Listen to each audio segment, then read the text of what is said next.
Good morning, everyone. I know I'll be joined shortly by our co-chair, Congressman Hastings. We're going to start on time at 10 o'clock because the Senate has a scheduled vote in about 40 minutes. Fortunately, our location is very close to the Senate floor, so it's not difficult to go up and cast a vote and come back. So that shouldn't disrupt us very much. I want to welcome Spencer Oliver back to the Congress of the United States. Spencer, of course, started here on Capitol Hill many years ago with Foreign Relations Committee, whatever the name was at that time. It's gone through different name changes over the years. But we're very proud of his role in regards to the Helsinki process and the OSCE. It's also a pleasure to have Joao Soares here with us today, our distinguished president of the Parliamentary Assembly.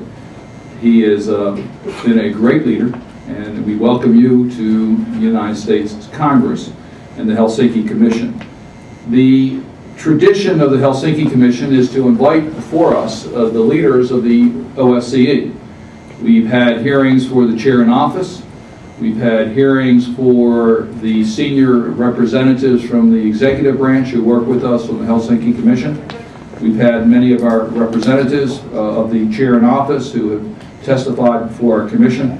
And there's no more important person to have before our commission than the President of the Parliamentary Assembly.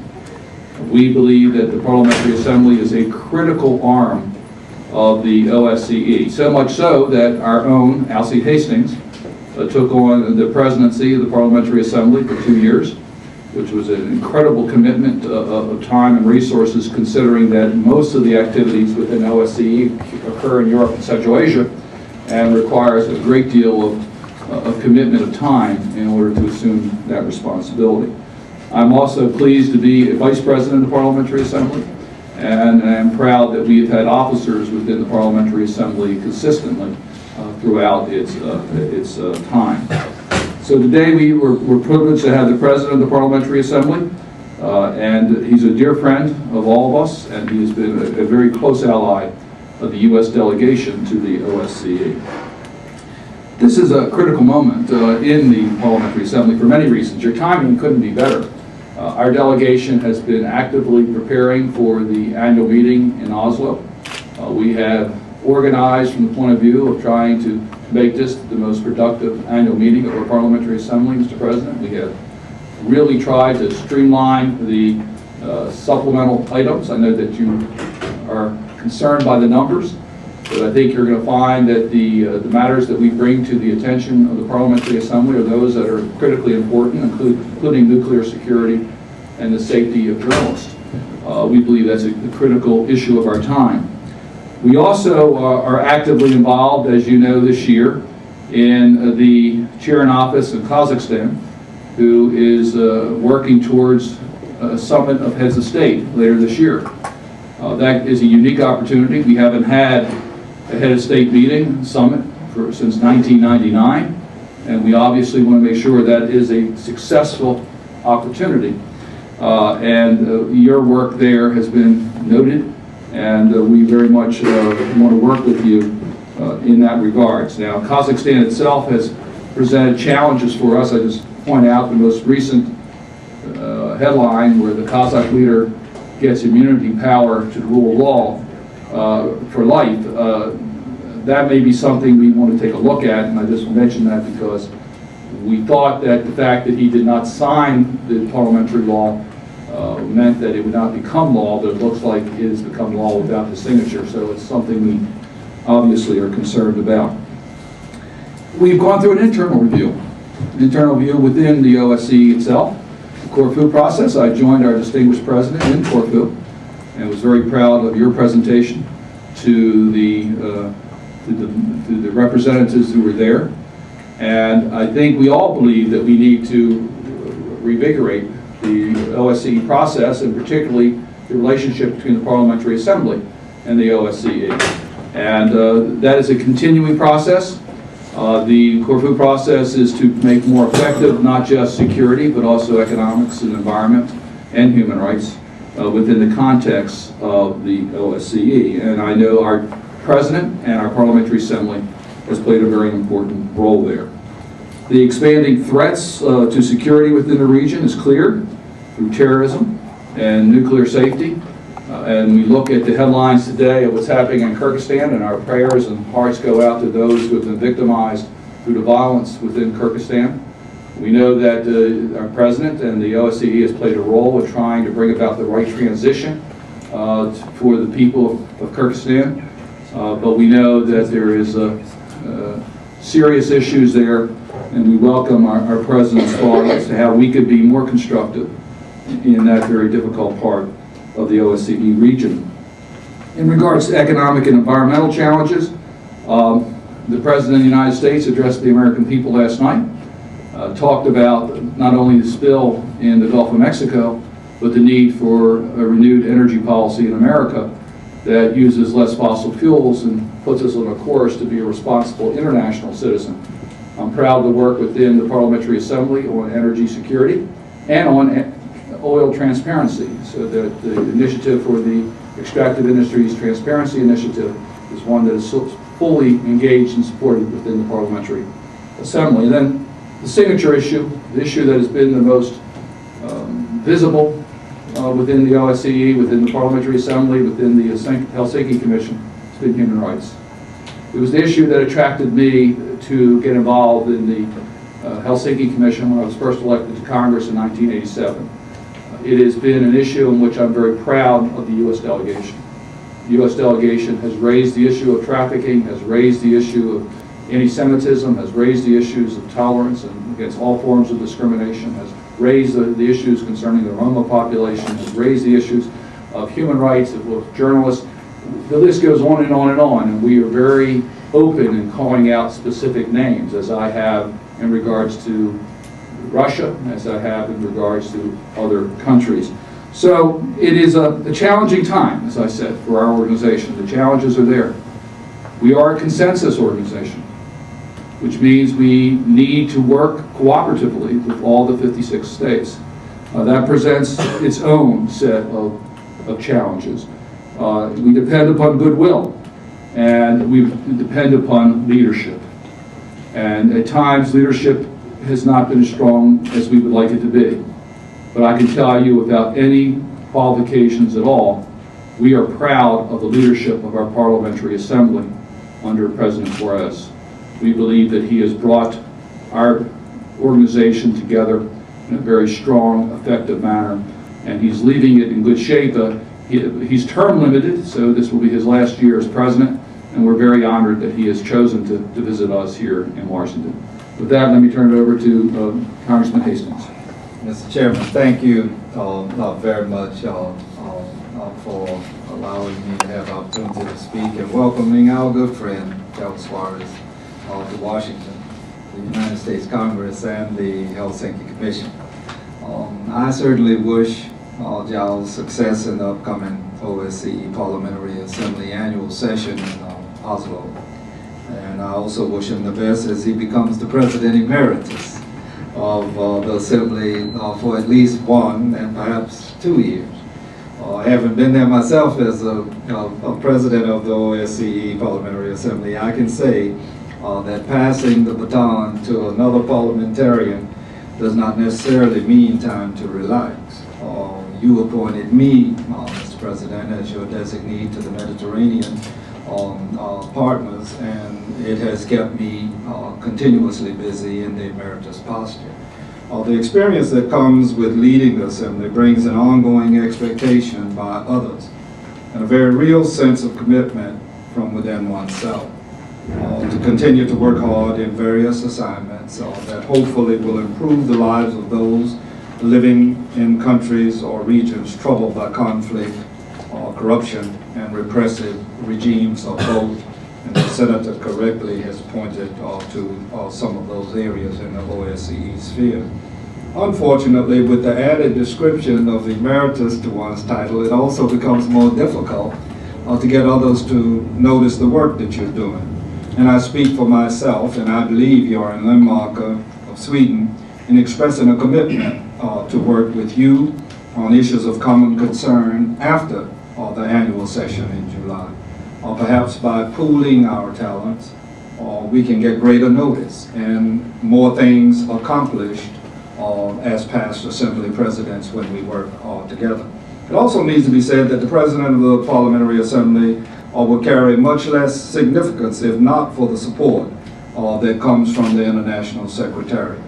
The people who work in Copenhagen are a very talented and enthusiastic group coming from across the OSCE region, and they share their experience with Europe's future leaders through research fellowships and fellowships for aspiring young scholars.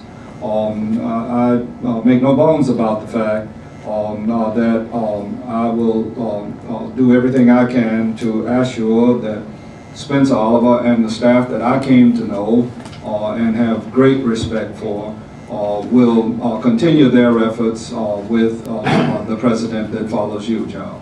I want to reiterate the assessment provided by the Commission Chairman, Senator Cardin, that the OSCE must respond to the new challenges. But it also should do so with credibility and if the OSCE is to remain relevant in the coming years. For me, two issues are of great importance. One is the need to bring greater opportunities for engagement to our Mediterranean partners in the OSCE. I believe we can coax and encourage them to engage, but I believe that we must find ways that make the advantages of engagement self-evident to these countries and make them seek us out for what the OSCE has to provide. The other is the continuing need, if not the growing need, to respond to diversity in Europe. And a subset of that has to do with gender equality.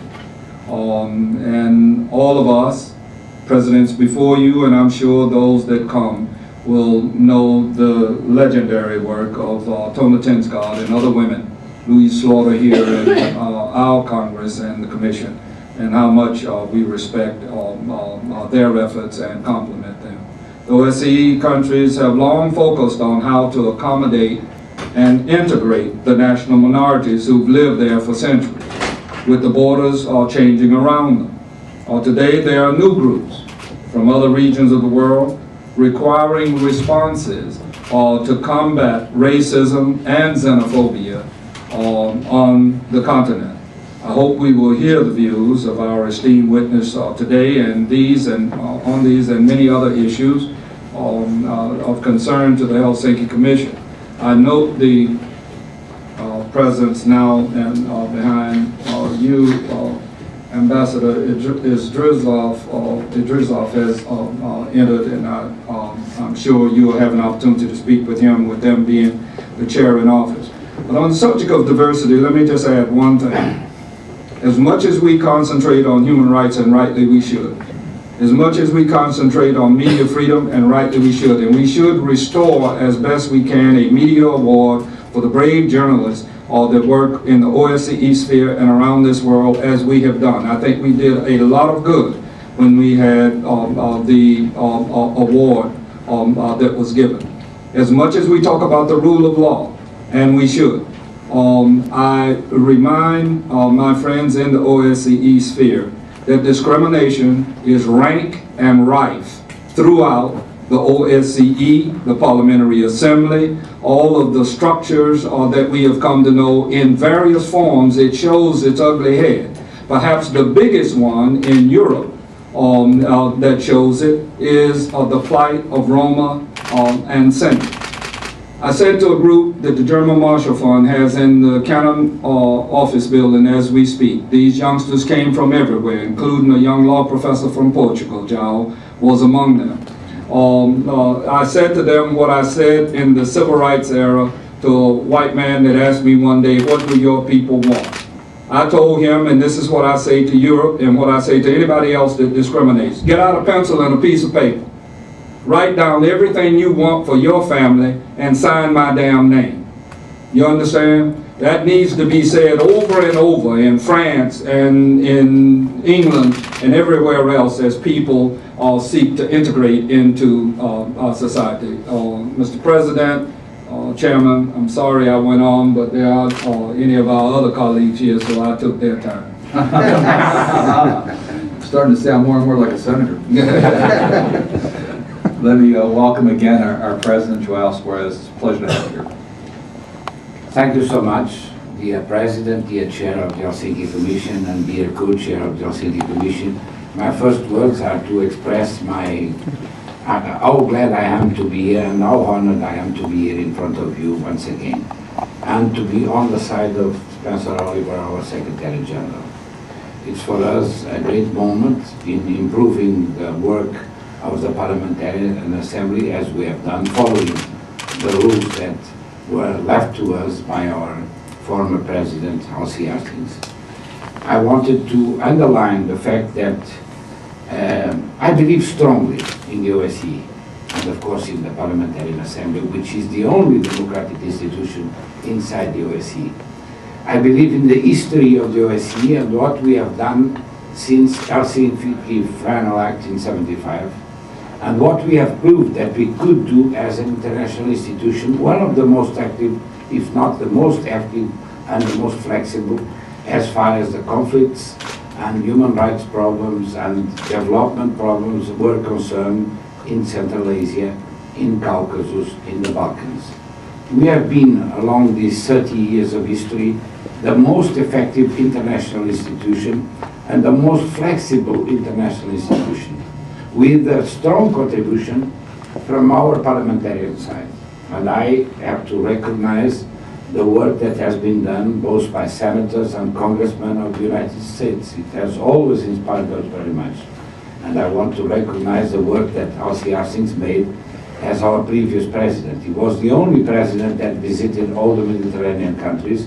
And I remember the meeting that we had here, not in this room, but in a room very close, last summer on the Mediterranean issue. And of course, I always remember, and you have heard me saying several times, the speech you made once in our standing committee that was for me so important as far as human rights and torture is concerned in bad times, even in your own country. And that is something that I always remember as something that touched me profoundly and gave me the real sense of belonging to this Parliamentarian Assembly.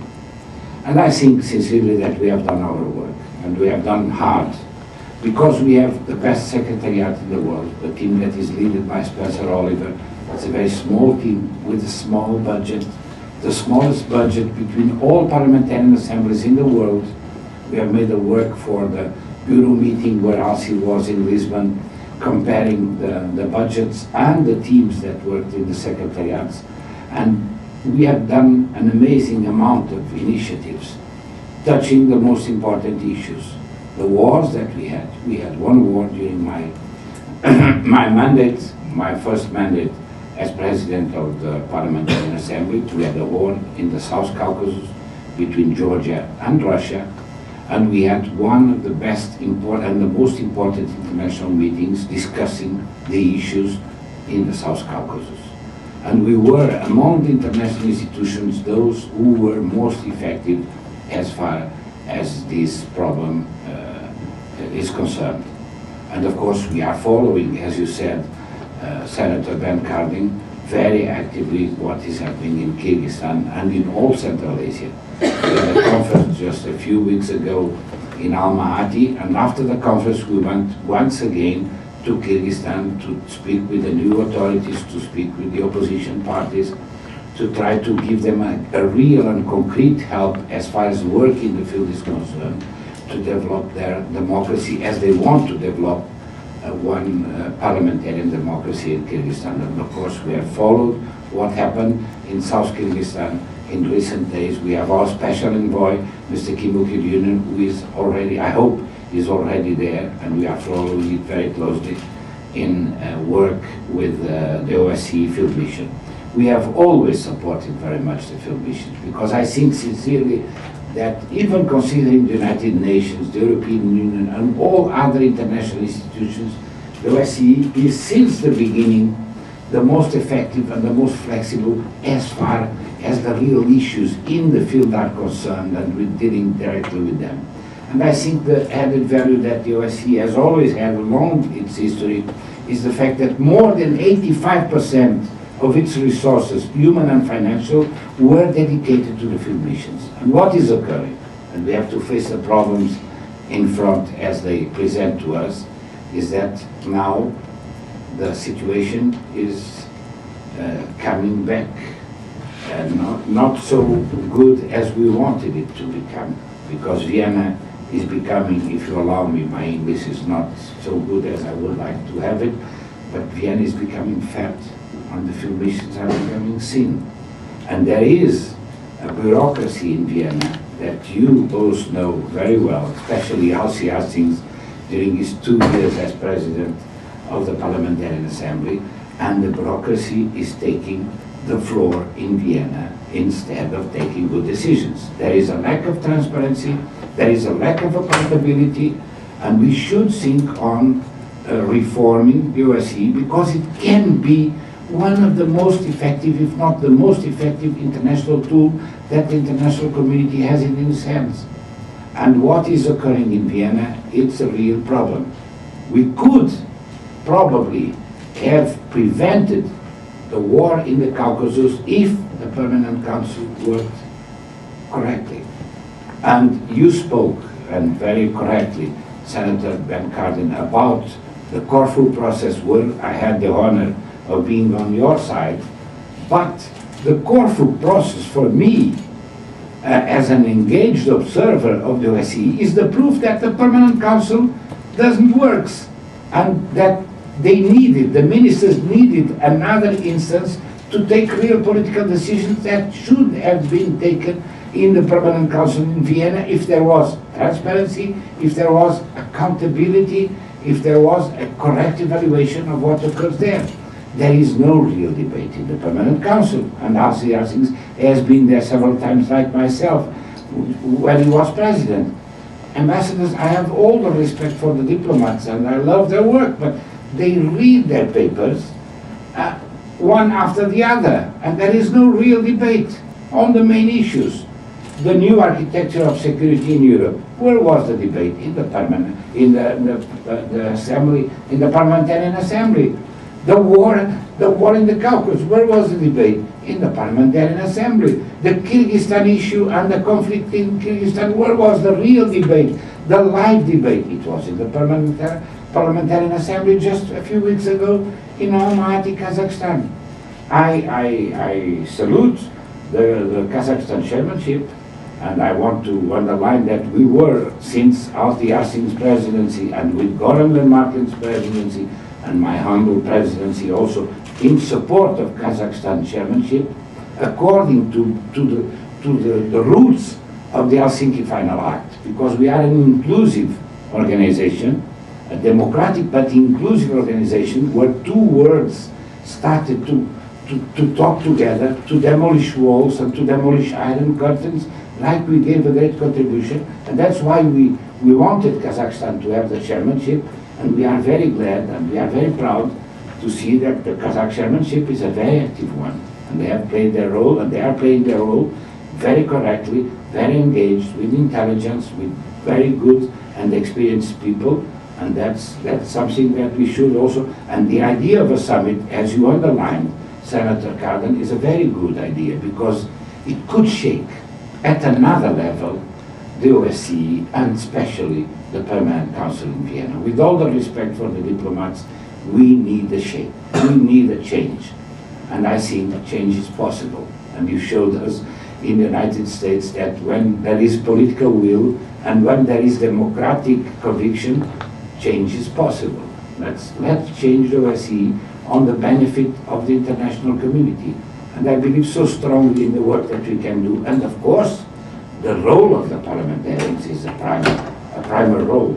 And that is something that we have always said, even when we are not heard. And we know that sometimes we are not heard by the Permanent Council. But I think these are the main challenges that we should address. And I'm sure that my successor as President of the Parliamentarian Assembly, with all our contributions, will deal with this so actively as we dealt since Halsi Hastings' presidency.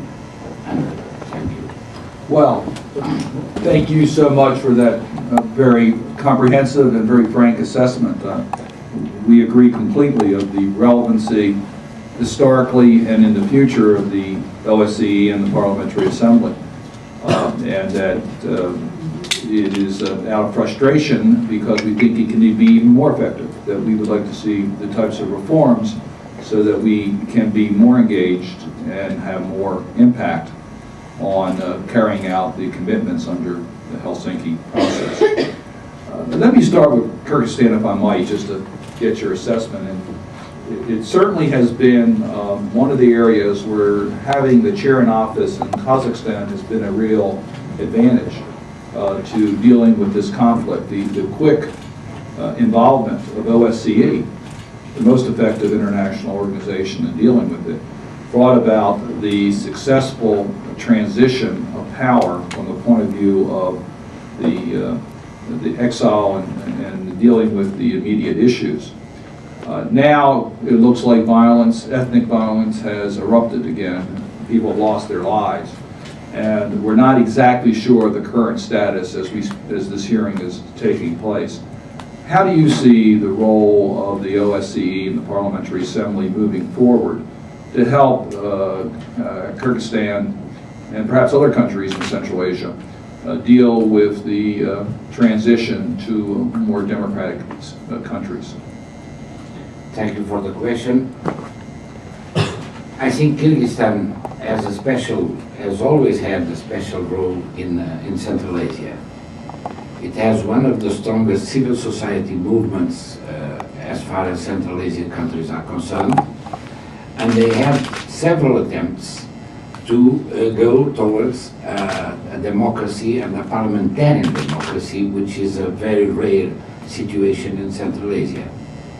Both attempts who leaded to electing a new president after disrupted and went on the side with authoritarianism, nepotism and corruption. And we know how Mr. Bakiev, that was fair and correctly elected in a free election, where I think Alsi was, and I was sent by Alsi at the time when he was president of the Parliamentary Assembly. I remember these elections. He was correctly elected, but we know how things turned into a non-democratic system. Of course, there were still always opposition people who were represented in Parliament and were even represented in our Parliamentary Assembly. You know perfectly Senator Ben Cardin, Mrs. Rosa Otunbayeva, that was our colleague and was in our last meeting in Vienna and spoke actively both in the Standing Committee and in the plenary on behalf of Kyrgyzstan when she was the main opposition leader. And she is now the interim president and prime minister. We have met with her several times after the Almaty meeting, which was also dedicated to Kyrgyzstan because it was supposed to be dedicated to Afghanistan, and after when Kyrgyzstan incidents occurred, we put it also Kyrgyzstan in the agenda. And we had meetings with all other political leaders. Of course, there are great difficulties because one of the things that we have to recognize, it's one of the roots of the drugs that come from Afghanistan.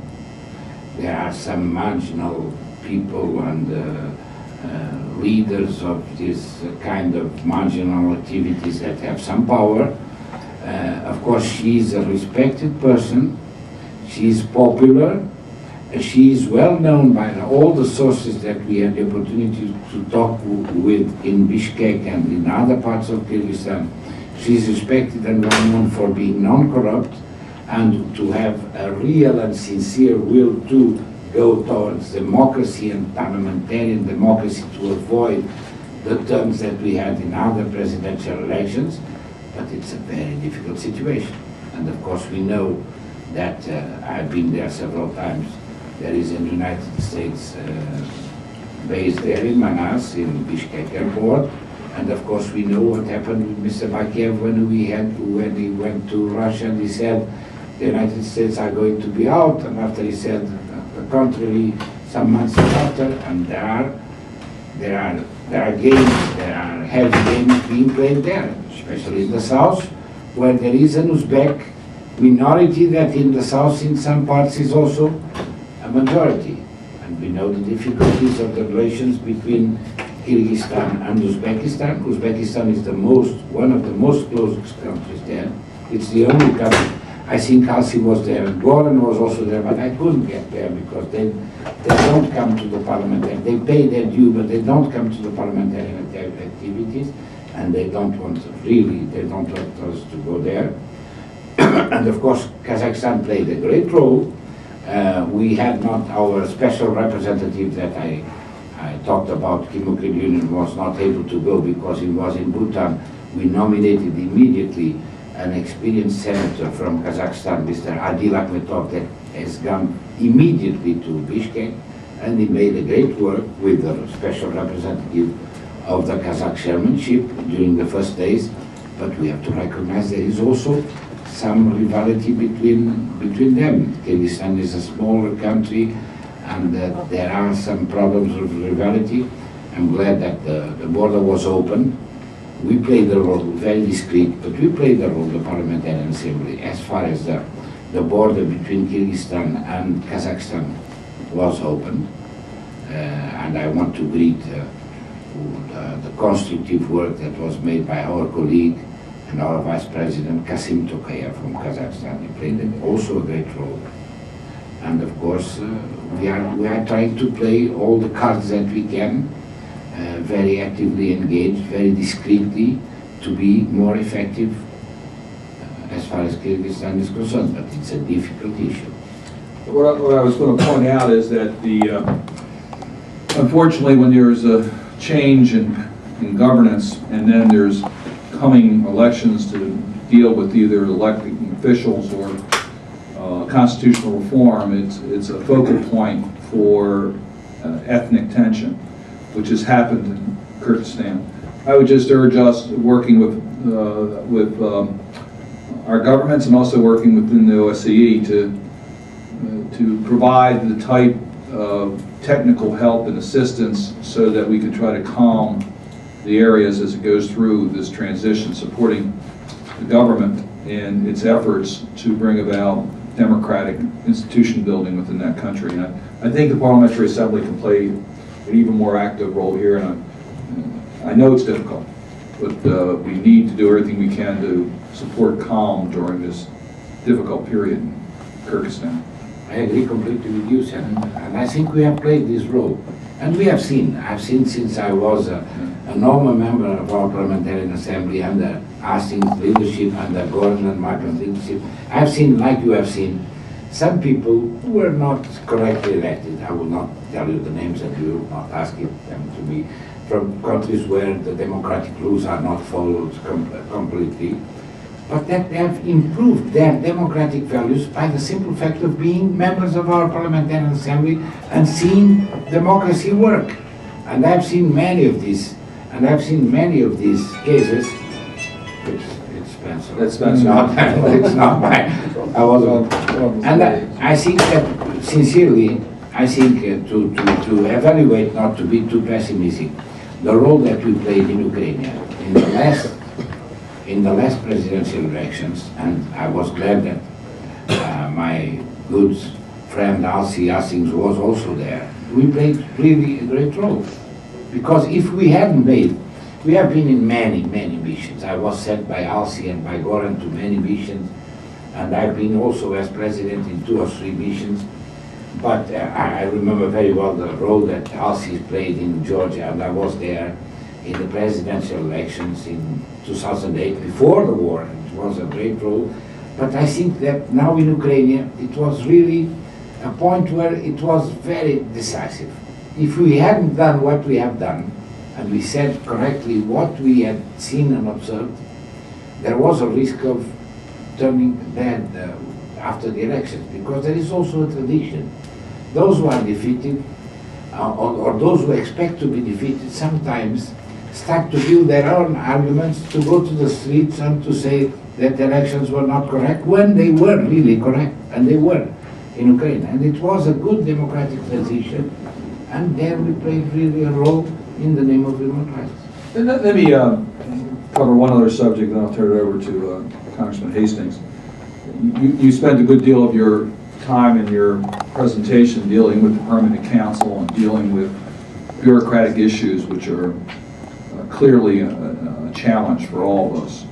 We want an effective organization. We are pleased that the participating states invest in a support team in Vienna so that they give the seriousness to the OSCE agenda that it deserves. That's something that is important to us, that this be treated as a major commitment, not just joining and agreeing to abide by the principles, but then having the priority within that government to have a mission in Vienna to work with the other states to make sure that these commitments are carried out and to challenge other states that may not be doing what they should be doing. But it has developed into a bureaucracy. There is no question about that. One of the real strengths of the Parliamentary Assembly is that we are legislators. We know what it means to get things accomplished. So when the Parliamentary Assembly issues its report every year, by action taken in a very democratic way. I mean, the debate that takes place during our annual meetings rival the best debates in any parliament around the world. We then take that product back to our Congress and to the other parliaments, and we expect that there will be some follow-up, some action taken. So one of the concerns that I have is that you've already expressed is how do we take the energy that's in the Parliamentary Assembly, the ability that's in the Parliamentary Assembly for action within the various legislatures, how do we take that and mold it into the process within OSCE, which was originally envisioned, and be able to take the energy and commitment that each of the participating states make in Vienna, so that we're not always fighting each other, but working together to be much more effective in carrying out the mandate. Part of this is the consensus organization that exists, but we've overcome that in the Parliamentary Assembly much better than the Permanent Council. Do you have any specific recommendations? You are asking me to solve the problem of the egg of Columbus, and I'm not qualified to. I've thought about it, like Elsie has thought, and like Goran has thought, and all our team has thought about it. I think sincerely that there are many national delegations, and your case is one of the best, that try to work with their own foreign ministers, with inside their own parliament, with their own governmental side, to influence and to have something achieved as far as Vienna is concerned. But and I've tried it humbly in my small but very old country like Portugal. I tried it several times, and I reached some of the goals, and the others I couldn't reach because there is this problem of the bureaucracy and the lack of transparency, of accountability in Vienna, and to be sincere, the majority of the foreign ministers don't want to take care of it. That's the problem, and we have to check it. And the only way I see it, it's under this proposal that very courageously and very strategic that the Kazakh chairmanship made to make a summit. It could be the shape that we need, because change is needed. And I think that yes, we can, but we have to change it. You talked, Senator Cardin, excuse me, but I don't know if I understand, because I have these problems with English sometimes. And we don't believe that for a moment. No. But let me tell you, if I've never made the countings, but if we count what every one of our countries, small, medium, big as the United States, spend in their embassies in Vienna, and if we put it together with what is the budget of the OSCE, which is not a big budget, and the budget of the OSCE that is spent in Vienna or in Vienna affairs, and we know that sometimes there is a strategy from the Secretariat to put on the expenses of Kyrgyzstan. If the Secretary General, somebody from Vienna goes to Kyrgyzstan, they put on the expenses of Kyrgyzstan what should be expenses of Vienna. If we put this together, we should think about price and the effectiveness of what you do. I think you have to go to the Senate. You have. No, I'm fine. But I think that sincerely, we should think with the same audacious way as we thought in '75 when we started the Conference of Security and Cooperation in Europe. And that's why the experience of people like Spencer Oliver is so important. President Ford risked, and I've read Kissinger's memories, and he said that probably he was defeated in the elections because he signed Helsinki Final Article with Brezhnev. And he was so criticized, but he was courageous. And even if he lost the elections, he made a great deal for the world. Because the Iron Curtain and the Berlin Wall fold. I'll just make one observation about the summit.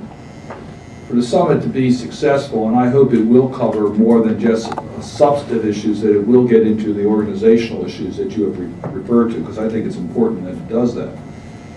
There's got to be a lot of prep work done before the heads of state meet, because at the meeting itself, there's not the time to iron out the differences. The summit has to be the focal point for bringing about that type of energy to the organization. The summit in and of itself is important, don't get me wrong.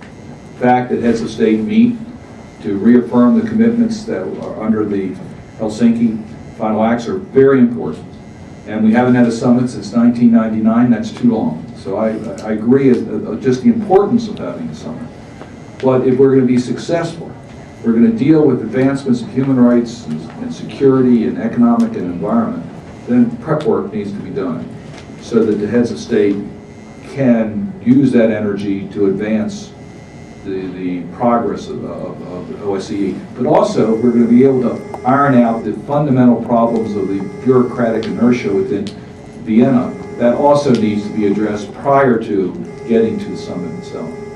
I agree completely with you, but don't leave the PrepCom work to Vienna. It's what happened after Corfu, and Well, I we agree were with that. together in Corfu. We're And with after you. they are discussing how many meetings, how many lunches and dinners they have made about Corfu, and what from substantial have you heard from them? That's why the U.S. delegation has been pushing very hard I know for what that might have worked. for the meetings and conferences prior to the summit to do the hard work so the summit can be successful. We will continue to press for those opportunities. Let me turn the gavel over to Congressman Hastings. I'm going to go up to the floor and vote, and I will be back in a few moments. So. Okay, thank you, Mr. Chairman.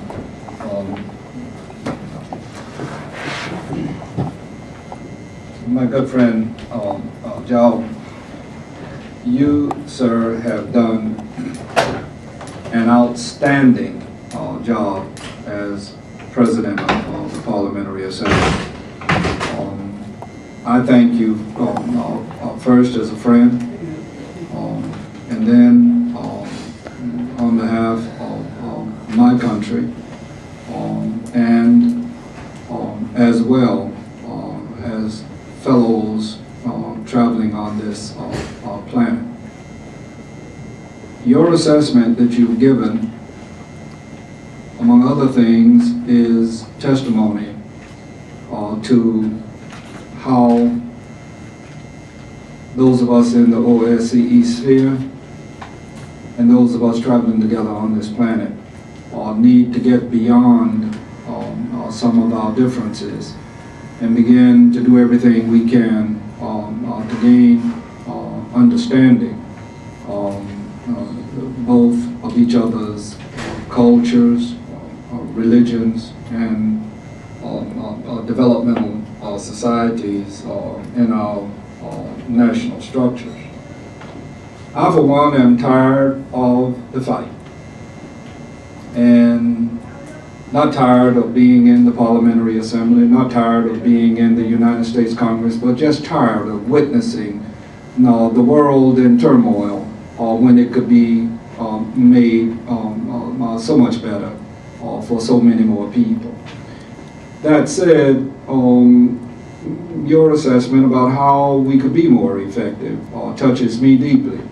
And I know that you and I, if we were talking about Kosovo or the Balkans or Roma or racism or Islamophobia or anti-Semitism or relationships with the CIS, the continuing challenges we face with ODIHR, trafficking, security, relationships with the CIS, all of those things I could raise, and I think I already know your answer.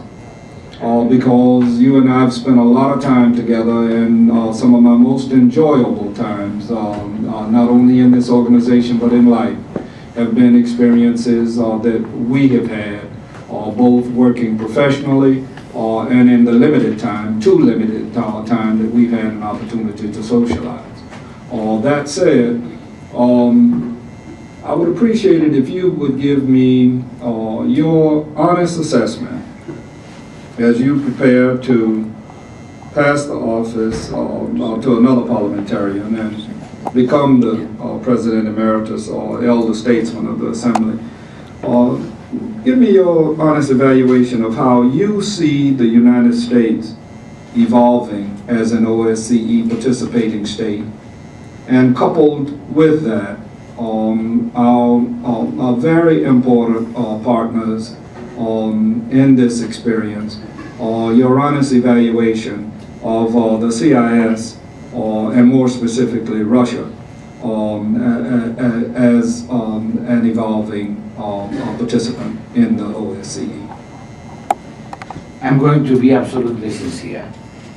From what I have seen, when I was at your side as Vice President or as a simple member of the Parliamentary Assembly during these last 6 or 7 years, and I'm very proud to be on your side during your presidency, and I'm very grateful for you. You even wrote a small preface to the small book that I published about the OSCE, and it was for me so touching.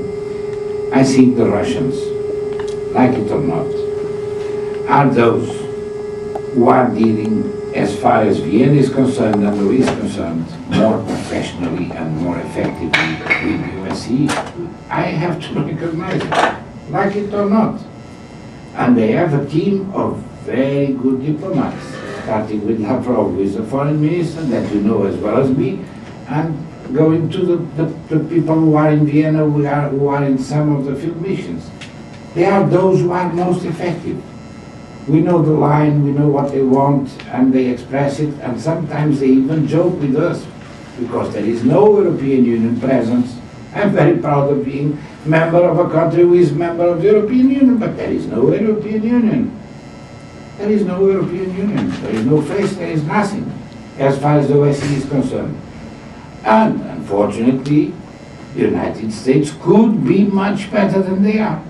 To be absolutely sincere, I say, probably it's unpopular to say it here, but I say it as an old friend and with the biggest sincerity, because you took the new administration, and you know personally how I was emotionally engaged in this process that we followed in an election observation mission in 2008.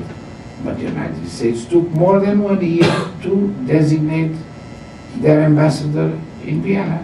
Yes. And we need change. And yes, we can make the changes. And I think that you have the best parliamentary representation. I don't want to caress your ego or Senator Ben Cardin. You are absolutely the best people that we have there, and everybody is proud to have you there, and you have been always in the biggest debates and the most important debates, including about United States issues in international fields, were done under your leadership. I remember the debate that we had in Vienna under your leadership about the Iraq War. I remember, and the authority that you and Ben Cardin have. You are among all of us, of course. If we compare, I don't want to be impolite with other colleagues and other parliamentary delegations. But if we compare with Russia as far as parliamentarian work is concerned, of course, I'm afraid, because there are names of them. But the governmental side is the weakness. It's the weakness of the organization, and it's also the weakness of you, compared to the United States. But I hope that there will be a change. And it has to come from you and from Senator Cardin and those who are so engaged and who know so well. Because my main point is that we have there one of the most effective tools that we could use in the international institute. We are talking about energy, we have the debates about energy, we have the biggest consumers and the biggest producers. We are talking about new architecture for security in Europe. That's the table around which the debate should be taken. We are talking about conflicts like Kyrgyzstan and South Caucasus. It's from Vancouver to Vladivostok. It's there. Where is the problem? The problem is in the bureaucracy, in the lack of transparency, in the lack of accountability in Vienna. With all the respect for diplomats, they need to be shaken. And it's from our side and from the governmental side, but starting from the parliamentarians, congressmen, and senators. A more than sincere and honest assessment, and deeply appreciated by me. As you well know, with the assistance of the Secretariat, and specifically with Secretary General Oliver, we had two tremendous efforts regarding transparency, continued by Joran's work and yours and the entirety of the Parliamentary Assembly. One of the things I think I share with you, and you said in your opening remarks, is that much of the genuine debate is generated inside the Parliamentary Assembly. One of my personal peaks or concerns, coupled with the fact that I don't like it, is that we do all of the germinating, the developing, the discussion to pull the countries together on major issues, and then the governing structure, particularly the diplomats in Vienna, go forward and undertake to do what we said and then get the credit for it. And that's not fair. That's not right. Anti-Semitism would be the conferences that we developed in the Parliamentary Assembly. They wind up getting the credit for it. Fremont Duvay, working with Spencer, developed the Freedom of the Media Award. They get the credit for it. And you go on and on and on. But you and I know what the problem is. I told them, just as I'm sure you did. I came out of Belarus in a very difficult election and went into Vienna to meet at the Permanent Council. Spencer was by my side, and I probably scared him. I told them point blank, they are boring, is what they are. They issue non-papers. What in the hell is a non-paper? That's just the way I said it. You know, this is a piece of paper. Then you issue non-papers. That means you don't want to do no work to develop whatever it is that's on your paper. And you know, it evoked a very good response. The ambassador from Armenia, the ambassador from Russia, the ambassador from Canada, all were very forthcoming and put aside their papers that they had prepared and began an active discussion and dialogue among themselves and me, and deeply appreciated that. And guess what came out of that one? The Belarusian ambassador also was complimentary of the fact that we tried to get them to change. Do you agree with me in the transparency effort? Like with Stay Hoyer, we did the conference there in Germany. We did the colloquium here in the United States. But like this camera right now, when you mentioned that it's here, we're streaming live internally here. It's not on C-SPAN. Sometimes when we have major issues of the day, we have national streaming of our meeting. What about the Vienna group? streaming their meetings? Do you think it would liven them up, and maybe they wouldn't bore each other as much as they bore me? Absolutely. It could be the egg of Columbus. I agree completely. See there, you did have the egg of Columbus solution. It's a very good, you have found the egg of Columbus solution. It would be an absolute change. I'm absolutely sure. Because it would give transparency and in a certain way also accountability. But I go a little bit further than you. I even accept the idea that the credits from our ideas go to them, if they do it. But the problem is that those are the exceptions. The problem is that they don't do it. It's not because they are not qualified, because we have very good ambassadors there. Sure. And we know many of them personally, and they are very good and very qualified. The problem is the system, And the problem is that they don't follow. We should have the right to propose as parliamentarians, as we have in our countries and in other international institutions, to propose certain things about the budget. We should control the budget, or at least make an exam over the budget and discuss the budget of the governmental side. We should be object of consultation, of debate when they choose the Secretary General, or when they choose the people who are nominated as field mission, heads of field missions. Because this is the center. We know the heads, you know all of them. I accept Uzbekistan, I know all of them. And we know that they are always having to go to Vienna to the Permanent Council to get one more penny for their work in the field, and nobody cares. And that's the main problem for me.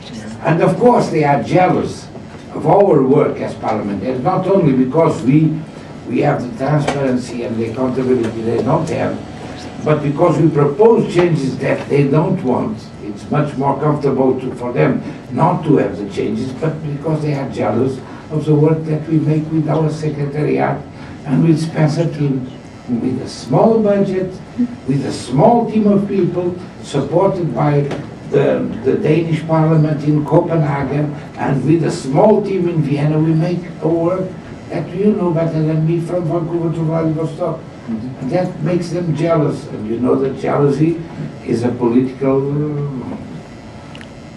terrible... Yeah. The senator spoke earlier, and we've been joined by my friend and ranking member, that the senator is fond of saying, and I am as well, the longest serving member in this process here in the United States, and particularly active all throughout that period.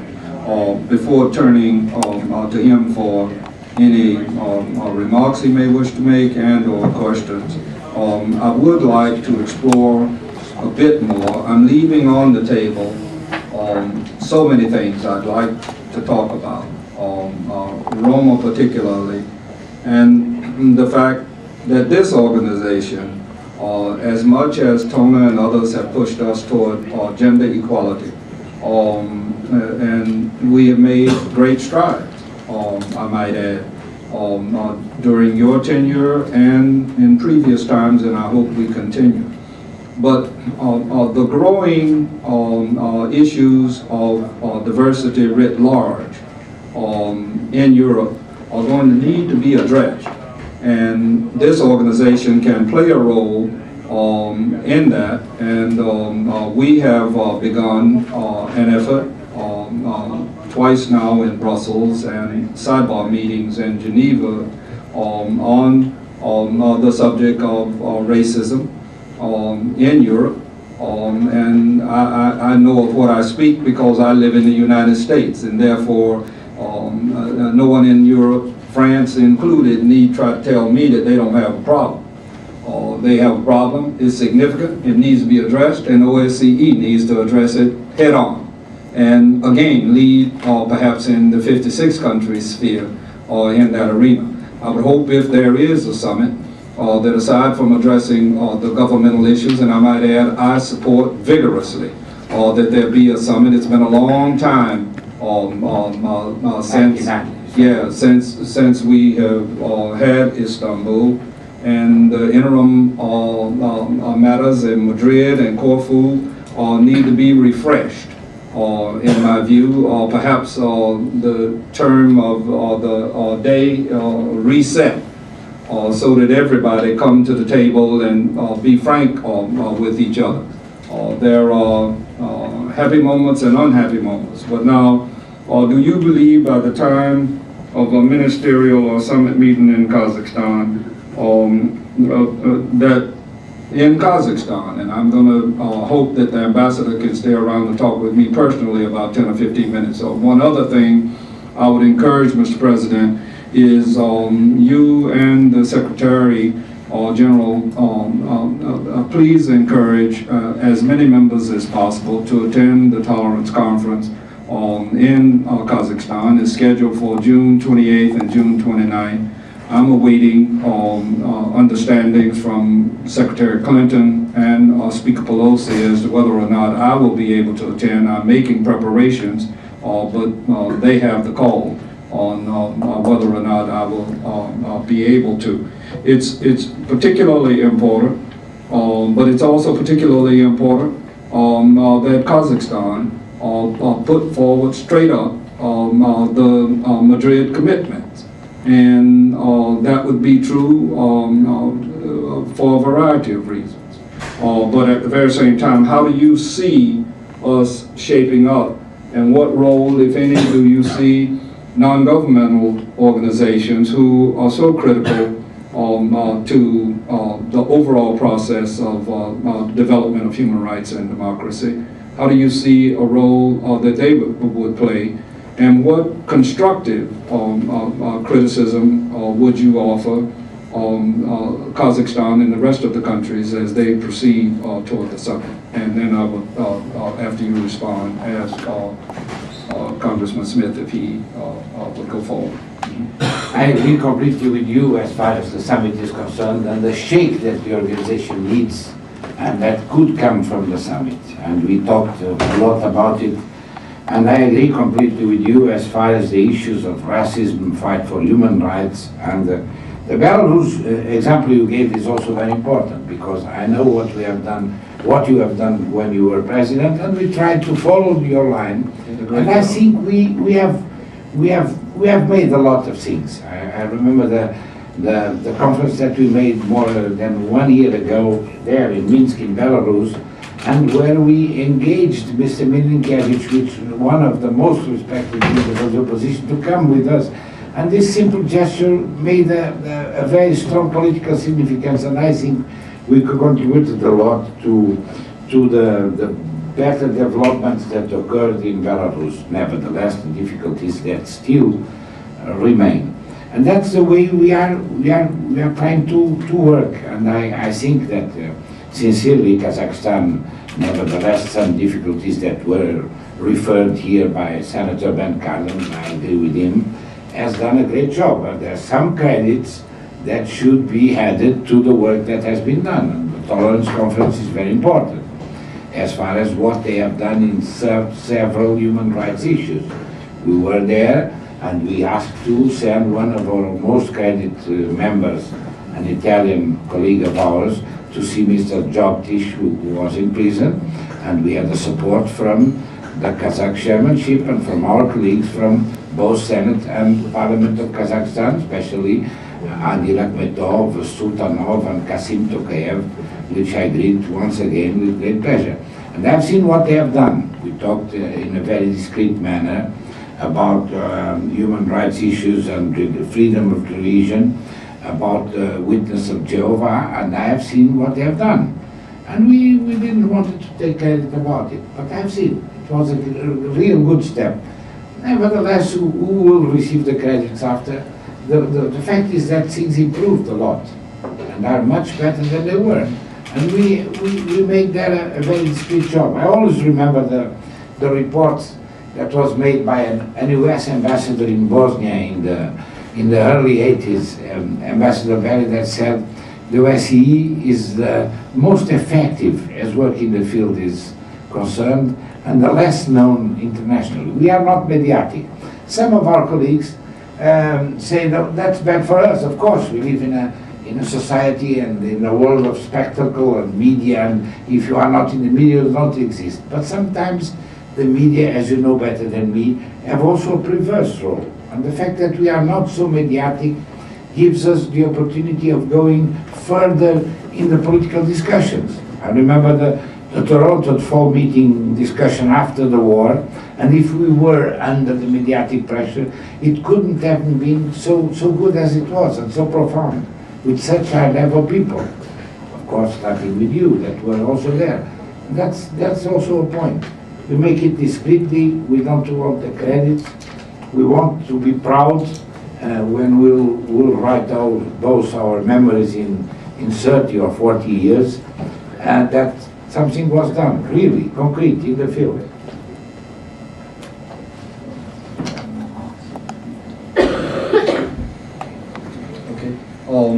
Senator Cardin has returned, but I go forward to give the floor to our colleague from New Jersey, Congressman Smith. Thank you, Mr. Chairman, and welcome, Mr. President. Thank you for taking the time. I apologize, I'm a little late. We had a press conference at 10 I was one of the leads, and we had set it up long before this hearing, so I do apologize for that. But let me just thank you for your extraordinary work. Thanks Spencer Oliver for his long-standing work on behalf of the OSCE Parliamentary Assembly. We all know him from the 80s. He and I and Steny Hoyer and Ben and Alcee traveled with him to most of the countries of the East Bloc. So it's great to have you here and to see him again. Let me just, since I miss, and I will read your statement, but I know the Chairman has mentioned that Kyrgyzstan has been very much focused on. And before I get to that, I want to thank you again for naming me a special rep on human trafficking. We now mark the 10th year of the Trafficking Victims Protection Act. The book that just came out yesterday, or Monday I should say, is a direct result of legislation that I offered and sponsored in 1998. It became law in the year 2000, called the TPVA of 2000. And that set up all of this, and we, on the Helsinki Commission, took the lead at St. Petersburg, Russia in 1999, and have tried thereafter to keep this issue front and center. And you might want to speak to that, especially as it relates to Kyrgyzstan. Before getting to that, a couple of weeks ago I met with a large delegation from the Ukraine, and I've done that with Russia and most of the countries of the OSCE and others throughout the world, and was very impressed with what the Ukrainians are doing from a law enforcement protection side. It is a full court press. They're serious about it. They still want stronger legislation, and they made it very clear some of the changes they would like to see, including in the area of child pornography, that the mere possession is not construed to be a crime, so that the demand side continues to go unchecked. And of course, the nexus with trafficking couldn't be more clear with obscenity and especially child pornography. But with regards to Kyrgyzstan, we're in OSH, the report makes it very clear that increasingly is becoming a center for trafficked women, mostly from Uzbekistan.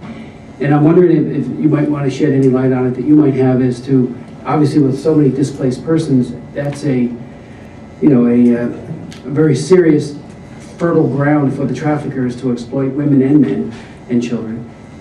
Your thoughts on that? We have talked a lot about Kyrgyzstan. I think Kyrgyzstan is in a very specific geographical situation and geopolitical situation. Of course, it's in the route of drugs that come from Afghanistan, and we have seen them. Those who have been there in Tajikistan and Kyrgyzstan have seen the effects of this. There is a real problem as far as young people consuming drugs is concerned, but as far as also the power and influence of the money, the dirty and black money that comes from this. And of course, there are in some of these countries, there are problems of human trafficking and child abuse. It's clear. Even in the most closed countries, like Turkmenistan, because as you know, Turkmenistan is one of the most closed countries. It was a life president that had a statue and still is there because we have been there 15 days ago. A statue of gold followed in the center of the city.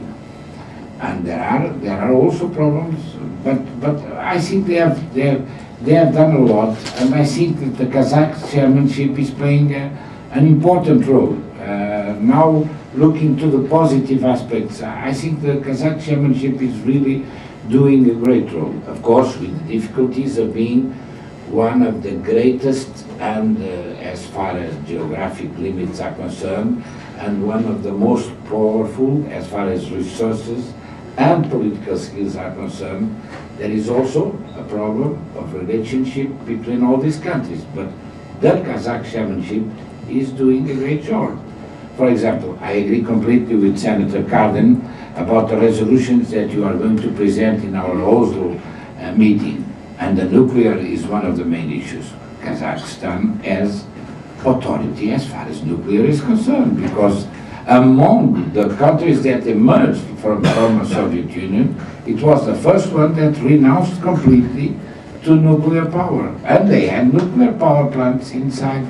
And most of the nuclear experiments with so tragic environmental issues like the RLC were made in Kazakhstan territory. And they renounced completely to it.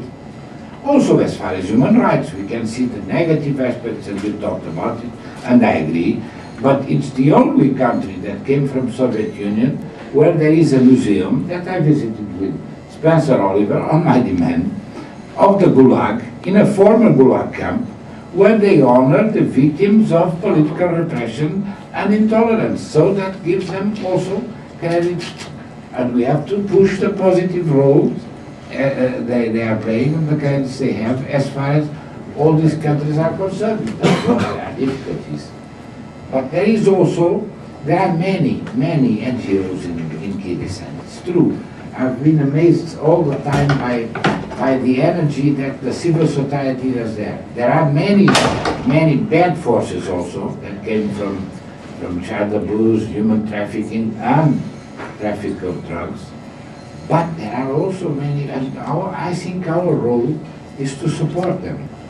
Our role as OSCE, and you bilaterally, the United States, because you have a presence there, and you are respected there. I've been in Manas base, and I've been in Bishkek airport and Manas, and I've seen even in Bishkek the respect they have for the United States.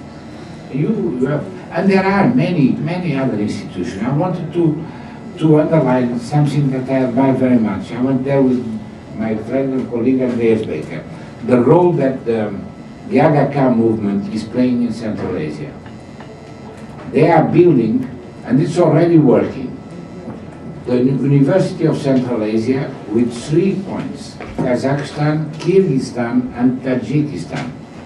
We have been in the Pamir Mountains, seeing what they have done, and they have done an amazing work, and they are doing one of the nicest campus in the world I have seen there in the Pamir Mountains, near the Chinese border. And they have done a lot of work, and they deserve our respect and our consideration. And I always try this Parliamentarian Assembly of the OSCE to engage also the work with this, because they represent one of the most important families of the Islamic world, and the most tolerant and the most moderate families of the Islamic world. And of course, as far as the human trafficking issues are concerned, they are very present. We have seen last time in Bishkek and in Kazakhstan the work they are doing, and we are always engaged with these NGOs who have, of course, there are all kinds of NGOs, and sometimes there are also those who don't really work, and who are always looking for international support and financial support to maintain their structure. But there are many, and Kyrgyzstan is a good example. And I praise very much the work that the Kazakh chairmanship is doing also. Thank you. I know the question has been asked about the OSCE itself and your disappointment that there's a lack of flexibility and the speeches are scripted. Has it not been like that for a long time? Or is it, do you see it's been a turn for the worse? It's not better in the last years. I'm following it very closely since almost 10 years when I returned to my own parliament and I went to the OSCE work. And of course I fall in love with the work because I knew the history but not so completely. I started studying it and I think it's the most effective international tool that the international community can have in its hands. And that's why I regret so much that there is a mounting of bureaucracy and lack of transparency of accountability in the headquarters. But I believe strongly that we could change it. And I believe strongly that the history also explains a little bit. We are in a certain way, I remember a report by a Portuguese diplomat that was in the OSCE, a reluctant sedimentation of a conference into an organization. And that was very good in the beginning, because it gave the flexibility and the capability to address immediately, over the moment, the main issues, the conflicts and the prevention of the conflict. And the problem is that the sedimentation is becoming too heavy as far as bureaucracy is concerned, and we are not addressing. I give you concrete examples. The Caucasus War, the South Caucasus War. We could probably have prevented it. I'm not megalomanous. I have the sense of reality, but there were reports that have came from a senior British officer in the field mission about it. And they were put under the table and nobody looked at them. And probably we could have prevented it. Last question, and I would ask Jan's consent, Mr. Chairman, in my opening statement. to be part of the record. Without objection, all opening statements will be part of the record, including our distinguished president. Mr. President, one last question. How would you assess our mission, the OSCE mission in Minsk? I've met with both groups of dissidents, men and women who have been in and out of prison within the last month, and they are very concerned about the accommodation mode that they think the Minsk mission has taken.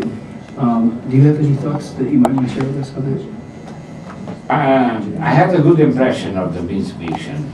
Of course, there are always human factors that we cannot control absolutely, as you know better than me. But I remember the previous head of the Minsk mission, who was a German diplomat, and I remember the meeting that we have done there with Uta Zapf and with our colleagues who are responsible for the Belarusian dossier, and I talked about it. We made initiatives as far as Milinkevich is concerned, and I think we played there a good role, and I think we can. I don't know all the change. I don't have recent news from the last months after the changes that occurred there, but my evaluation, as far as what I could have seen in the previous years, is a positive evaluation. Of course, it's always difficult, and sometimes I have seen in other places, sometimes some diplomats that are sent in a seconded way. That's another problem. That's another problem that we should solve. Sometimes some diplomats tend to be too much in compromise with the power. I've seen it I can give you many years ago when Alsi sent me there, and or Goran in Turkmenistan. I've seen it. Now we have, for example, in Turkmenistan, we have a very good head of mission, a Macedonian citizen, diplomat, a man who has been in the Permanent Council in Vienna. Very good. He has the clear knowledge of how Vienna sometimes works badly. I do have one last question. Again, meeting with the opposition, the Vedco and some of the others in Belarus, Milinkevich. they've made it very clear that the Chinese government is assisting Lukashenko in developing a capability to use the internet to repress the human rights and pro-democracy forces there. Have you got any information on that? I know that the Chinese are very good experts in this kind of matters, and they shouldn't be proud of that, but we have to find ways of, and of course, of dealing with it and pressing them not to do this kind of problems. But there are many other countries in the OSCE area where we have this kind of problems. Just a moment. I met with those opposition leaders as well. And Chairman, hopefully, Robert McNamara was with me in one of the meetings, and I indicated that I thought what would be helpful is for us to have a hearing to deal with the Belarusian issue, and to do so, I forget the date or time, in September. Robert's nodding to me, and I hope we can accomplish that. All right, thank you, I'm sorry. Thank you. They have, Belarus is a very good case where, of course, there is an authoritarian system that came, if we see the beginning of the president, it came on a democratic way, but after it turned on some non-democratic manners. But where there are credible and popular opposition people, leaders, and I personally like very much Milinkevich and the role. I was there with Alcy when we had a very nice press conference saying clearly that the elections were not free and fair, because they were not free and fair. And it was among all of them where I've been, and I've been in more than 30, it was the worst I have seen. And I remember that Spencer put me with a congressman, Republican from the Illinois, doing this mission around Minsk, and I remember very well this mission, and in the end, during the day it was absolutely marvelous. You have been there. Music, food, children in every polling station. But after the problem was the counting. The counting, we could not see. There's no question that there's no question of problems in Belarus from the point of view of democratic institutions. We took a delegation there last year, so we were in Minsk and had a chance to meet with the president. We had an opportunity to bring home an American who was being held inappropriately in a prison. And if there's any hope here for some progress, is its current desire to be more independent from Russia, which might give an opportunity for some progress to be made. But there's certainly issues that Congressman Smith has raised on the human rights issues that are pretty egregious. And we would like to see some positive steps. We don't expect change overnight, but we do expect progress, and that's a country of great interest to us. We are not giving up in any country in the OSCE as far as meeting its commitments under the Helsinki Final Act. Mr. President, you've been extremely generous with your time. We will continue this discussion in Oslo in a few weeks.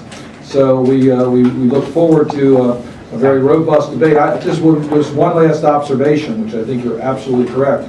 Under your leadership and under Spencer Oliver, Secretary General, we've had some of the best debates on timely subjects during our meetings. And we're all very busy, but when we attend and have a chance to meet with other parliamentarians, we want it to be meaningful. And under your leadership, the discussions we've had, the actions we've taken, the ability to interact with parliamentarians has been at the highest level. And we know that will continue in Oslo. So we look forward to seeing you at our annual meeting. And with that, the Commission will stand adjourned. Thank you, Chairman.